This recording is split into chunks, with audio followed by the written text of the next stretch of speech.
Ya, Doni di Jakarta, Buya. Oh, Doni. Ya, Assalamualaikum, Buya. Bagaimana cara menyatukan hati dan pikiran, sementara pikiran atau otak itu mempunyai keterbatasan? Iya. Bagaimana menyatukannya? Ya, memang tidak bisa dipersatukan, masing-masing berfungsi, yang ada koordinasi. Karena wilayah kerjanya berbeda. Akal itu menganalisa, ya kan gitu. Kalau hati kita merasakan, meyakini, ya beda wilayah kerja gitu, ya kan. Kalau akal itu menghitung, ngulaknya berapa, dijualnya berapa, untungnya berapa, ya kan begitu. Kalau uangnya diutang, bayar banknya berapa kita menanggung kerugian kalau ini diutang oleh orang, kan itu logika yang berpikir, ya kan begitu. Nah kalau hati, ya kalau kita pakai pakai akal, zakat saya sudah keluar, ya kan gitu. Ada tetangga kelaparan, ya bukan urusan saya. Yang penting saya sudah keluar, bebas tugas saya kan. Itu mau urusan negara, urusan orang lain, bukan saya. Modal-modal, ya kan? Ya. Itu logika kita. Tapi perasaan Anda tega enggak ada tetangga kelaparan sampai mati dan kau biarkan saja? Itu persoalannya. Ya itu kan seperti itu. Jadi itulah ketika kita pakainya akal, itu agamanya lain, biarin aja, nggak usah dibantu. Tolong gitu di Sungai Cimanuk tenggelam. Agamamu apa? Agamaku Kristen, masa bodoh. Apakah seperti itu? Nah itu ketika agama kau pakai akal, seperti itu terjadinya. Tapi kalau agama dengan rasa, nggak mungkin ada seorang hamba manusia kau biarkan tenggelam sampai mati. Nggak ada urusan dengan agama itu. Itu persoalannya kan, tega gitu karena dia itu. Karena pakai akal muncullah kesombongannya. Orang non muslim, assalamualaikum tidak boleh dijawab, ada di kitabnya, betul nggak? Betul. Apa seperti itu kita diajarkan? Enggak. Makanya kalau agama itu dengan rasa, bukan dengan logika. Logika mah hanya untuk menalar, menghitung, memprediksi, memperkirakan, itu aja persoalannya. Jadi ya, bekerja masing-masing. Nah oleh karena itulah maka wilayah kerja logika itu tidak luas. Wilayah kerja rasa hati ya sangat luas sekali. Jadi logika itu hanya bagian kecil dari hati kita ini sendiri itu. Dan nanti yang akan dilihat oleh Allah bukan logika kita, tapi hati kita. Ilaman atallah biqalbin salim. Tetapi antara hati dan akal ini ada koordinasi melalui 4 jalur. Satu melalui gelombang tekan, melalui gelombang elektromagnetik, melalui gelombang saraf, melalui jaringan saraf kita, ya kan gitu.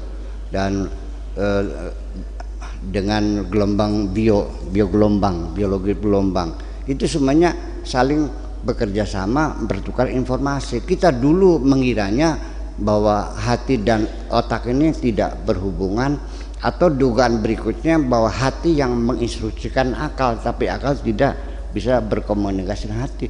Ternyata itu bolak-balik, ya itu two way traffic. Hati bisa mengirimkan sinyal ke akal bisa, dan juga 4 jalur semuanya itu, double track semuanya itu, bolak-balik semuanya itu. Mana yang lebih kuat? Yaitu ada melalui gelombang tekan denyutan di kita, gelombang saraf, gelombang elektromagnetik dan sebagainya. Nah itu semuanya berfungsi. Jadi ketika hati kita ingin ke Jakarta, contohnya kita ada koordinasi, bukan menyatu tapi koordinasi.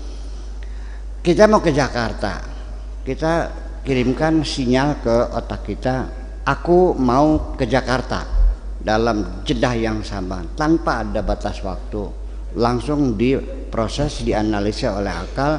Ke Jakarta kapan, mau kemana, naik apa, bajunya berapa, bawa duitnya berapa, mobilnya siap pakai atau tidak, bannya sama enggak, balance enggak, sepuring enggak, olinya diganti belum, semuanya serentak itu langsung mengeluarkan instruksi. Dan dari situlah melalui jaringan saraf itu badan kita bergerak, menghitung duit, telepon teman dan sebagainya, kan seperti itu.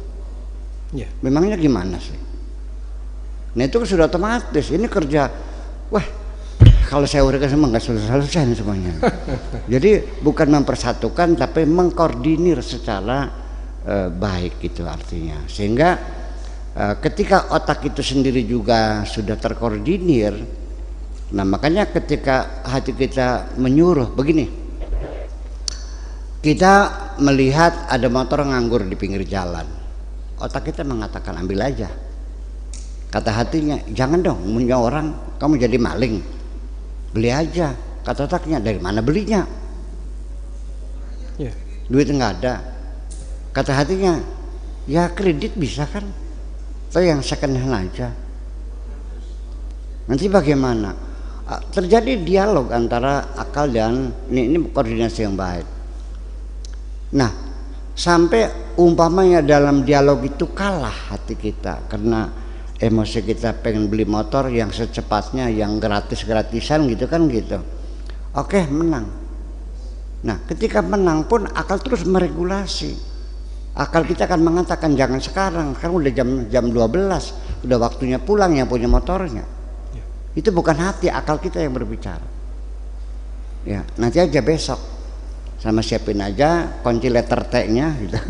Yang gede bakal 28 gitu, tinggal gitu. Terus sendirian bawa teman dua, yang satu memonitor yang punya motor, yang satu standby di motor, kamu beroperasi, kalau ada apa-apa kamu bisa kabur. Bayangkan mendetail seperti itu. Nah, istilah makanya diperlukan adanya upaya-upaya kita untuk meningkatkan kapasitas hati supaya bisa mempengaruhi logika kita, tapi tetap tidak menyatu, tetapi bisa terkoordinir secara sempurna. Terima kasih gitu. Oke, luar biasa.